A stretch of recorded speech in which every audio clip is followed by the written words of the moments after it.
सुनिए बात रावल साहब की। रावल साहब शादी के बाद अहमदाबाद में आए थे।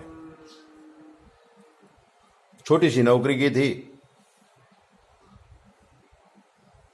जीवन चलने लगा था। पत्नी को भी ले आए थे, हमारे साथ दोस्ती हो गई थी, मित्र भाव। तो अपनी कुंडली वगैरह हमें दिखाते थे और हमारे मार्गदर्शन में पूजा पाठ भी करते थे, लेकिन दक्षिणा नहीं देते थे, पैसा नहीं देते थे, क्योंकि बहुत कंजूस थे। फिर भी मित्र भाव में हम उनके साथ जुड़े हुए थे, तो पूजा पाठ कर देते थे।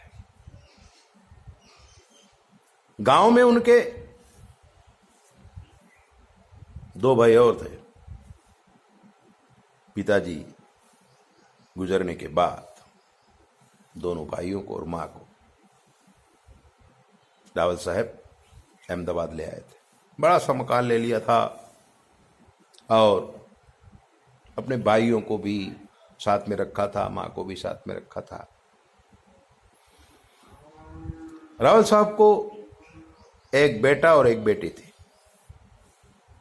दूसरे भाई की शादी हुई, बच्चे ही नहीं हुए।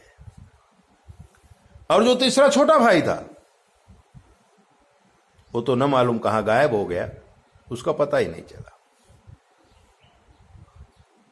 जब ये प्रश्न रावल साहब ने एक बार हमसे किया कि गुरुजी, 3 भाई में एक भाई का ही वंश चल रहा है, तब हमने उनको बताया कि आपको पारिवारिक दोष है, अतिशति दोष है, इसका विधिवत निवारण करो तो कहीं आपका वंश चल सकता है। लेकिन रावल साहब खर्चा बहुत होगा, और रावल साहब खर्चा से डरते थे कि देखेंगे देखेंगे देखेंगे। ऐसा करते करते रावल साहब का लड़का भी बड़ा हो गया, उसकी भी शादी हो गई, और वो लड़का बड़ा व्यापारी बन के विदेश चला गया। लंदन में जाके बड़ा व्यापार करने लगा, पत्नी को भी ले गया। 5-7 साल तक उसको बच्चा ही नहीं हुआ। रावल साहब और उनकी पत्नी बड़े धर्मिष्ठ थे, कंजूस थे लेकिन धार्मिक थे, पूजा पाठ करते थे।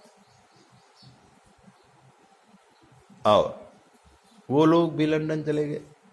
लंदन में बड़ा सा मकान ले लिया, व्यापार बहुत अच्छा था।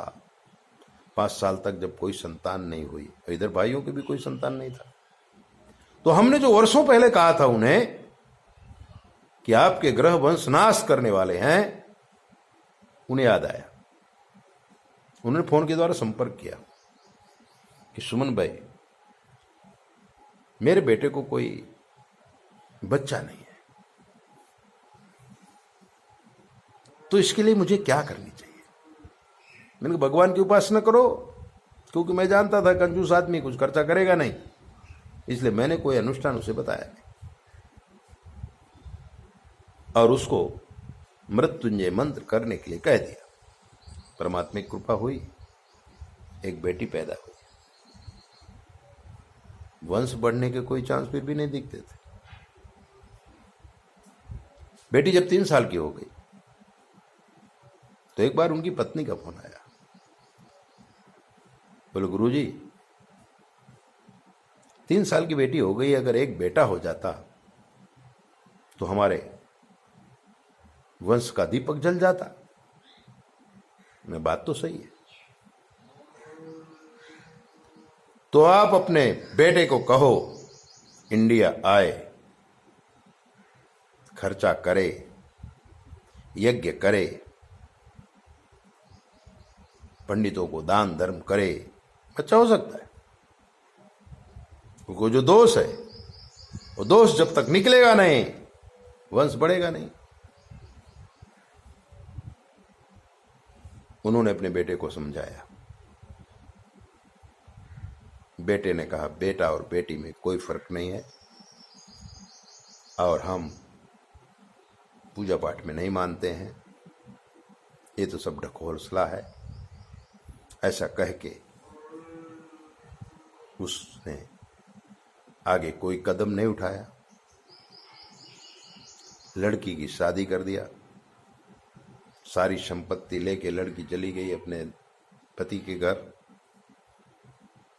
और वो बुढ़ा बुढ़ी इंडिया में गांव के छोटे से मकान में रहते हैं। सारी संपत्ति लड़की को दे दिया है। इसको कहते हैं पूर्ण रूप से वंशनाश होना। अगर हमारे जीवन में कभी ऐसी कोई घटना घटे और कोई ब्राह्मण हमें को बताए कि राहु ऐसा ऐसा नहीं ऐसा है, बुध ऐसा है, गुरु ऐसा है, तो थोड़ा बहुत पूजा करना चाहिए, तो ही जीवन में सफलता मिलती है। ज्योतिष शास्त्र सामवेद के मक्खन की तरह है। और सामवेदियों सुनो, ज्योतिष संगीत आपके पूर्वजों की धरोहर है, इसका अध्ययन करो। ऐसे बहुत से उदाहरण हैं हमारे पास, हमने देखा है, और जिसका निवारण किया है उसकी पीढ़ियां बढ़ रही हैं।